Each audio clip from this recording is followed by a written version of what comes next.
choisi cette œuvre, enfin cette BD, parce que quand j'étais un peu plus petit, mon père m'a beaucoup parlé de Goldorak.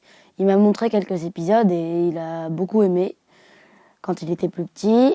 L'histoire, c'est que c'est après Goldorak, donc après toute la série de dessins animés. Il y a les méchants qui sont partis et ils réattaquent la Terre. Et ils menacent le Japon, ils menacent de détruire la Terre si les Japonais ils partent pas dans un délai de 7 jours, s'ils quittent pas le Japon pour pouvoir que les Golgoth et les méchants ils puissent contrôler le Japon. Ils envoient une sonde un peu sur le mont Fuji. Et en fait, dans le mont Fuji, il y a une grosse source de laserium, ce qui permet aux méchants de pouvoir faire leurs attaques. Donc ils envoient un Golgoth pour pomper l'énergie pour attaquer le Japon.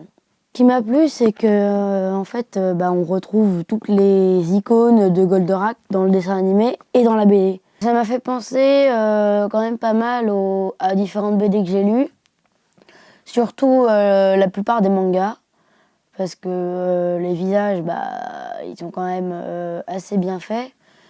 Moi, je fais un peu de BD et franchement, si je devais dire si c'est réaliste, style BD ou voilà, je dirais vraiment que c'est réaliste parce que on voit bien que les proportions sont bonnes et puis les couleurs, elles vont bien ensemble. Et quand t'as même une micro-tache sur un personnage, tu le retrouves jusqu'à ce qu'il ait changé de vêtements, par exemple. Moi, récemment, j'ai regardé un film qui s'appelle Pacific Rim, qui est sorti quand même il y a en 2013. Et franchement, je suis sûre qu'ils se sont inspirés de Goldorak. Parce que pareil, les personnages pour conduire, les robots, ils sont dans la tête. Là, ils sont dans la tête.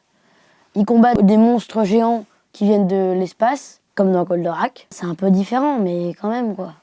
Il y a une grosse ressemblance.